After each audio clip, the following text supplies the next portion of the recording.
ಆಯ್ತಾ? ಒಂದು ಹೆಜ್ಜೆನೂ move ಮಾಡಕ್ಕಾಗಿಲ್ಲ. ಟಿವಿನಲ್ಲಿ announcement ಕೊಟ್ಟಿದ್ದೆ ಎಲ್ಲರೂ ಬರ್ಬೋದು, 1,000 ಟಿಕೆಟ್ ಅಲ್ಲಿ 2 ಅವರ್ ಬೇಕಾಗುತ್ತೆ, 300 ರೂಪಾಯಿ ಟಿಕೆಟ್ ಅಲ್ಲಿ 4 ಅವರ್ ದರ್ಶನ ಆಗುತ್ತೆ ಅಂತ ಅನ್ಬಿಟ್ಟು ನಾವು ಒಂದ್ 12 ಕ್ಯೂನಲ್ಲಿ ನಿಂತಿರೋದು. ಎಷ್ಟು ಅವರ್ಸ್ ಆಯ್ತು ಸರ್? ಶಿರಾಯಿಂದ ಬಂದಿರೋದು ನೋಡಿ. ಸಣ್ಣ ಮಕ್ಳಿದ್ದಾರೆ, ಏಜ್ ಪರ್ಸನ್ಸ್ ಇದಾರೆ. 112 ಕಾಲ್ ಮಾಡಿ ಸರ್ ಈ ತರ ಮೂವ್ ಆಗ್ತಿಲ್ಲ, 2.5 ಗಂಟೆ ಆಗಿದೆ, ನಾವ್ ಹಿಂಗ್ ನಿಂತಿದೀವಿ ಅಂತ ಅನ್ಬಿಟ್ಟು ಅಂದ್ರೆ ಮಕ್ಳನ್ನ ಕರ್ಕೊಂಬನ್ರಿ, ಏಜ್ ಪರ್ಸನ್ಸ್ ಕರ್ಕೊಂಬನ್ರಿ ಅಂತ ಅನ್ಬಿಟ್ಟು ನಮ್ಮನ್ನೇ ಕೇಳ್ತಾರೆ. 112 ಕಾಲ್ ಮಾಡಿ ಏನಕ್ಕೆ ತರ ಅನೌನ್ಸ್ಮೆಂಟ್ ಕೊಡ್ತಾ ಇದಾರೆ? ಈ ತರ ಅವ್ಯವಸ್ಥೆ ಇದ್ರೆ ಬರಬೇಡಿ ಅಂತಾನೆ ಹೇಳ್ಬೇಕು. ಎಲ್ಲಾರು ಬನ್ನಿ ಇದ್ ಮಾಡಿ ಅಂತ ಅನ್ಬಿಟ್ಟು ಮಕ್ಳಿಗೆ ಏನ್ ತಿನ್ಸೋಣ ಕುತ್ಕೊಂಡು? ಮಕ್ಳನ್ನೆಲ್ ಬಿಟ್ಟು ಬರೋಣ? ಊಟ ಇಲ್ಲ, ತಿಂಡಿ ಇಲ್ಲ. ಬೆಳಗ್ಗೆ ನಾವು ತುಮಕೂರಲ್ಲಿ ತಿಂಡಿ ಮಾಡಿದವರು ಬೆಳಗ್ಗೆ 7:30 ಹಂಗೆ.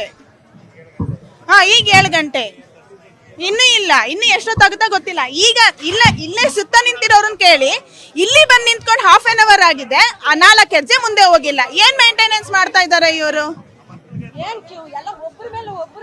ಒಬ್ರ ಮೇಲೆ ಒಬ್ರು. ಇವಾಗ ಇಲ್ಲಿಗೆ ಬಂದು 20 ನಿಮಿಷ ಮೇಲಾಗಿದೆ.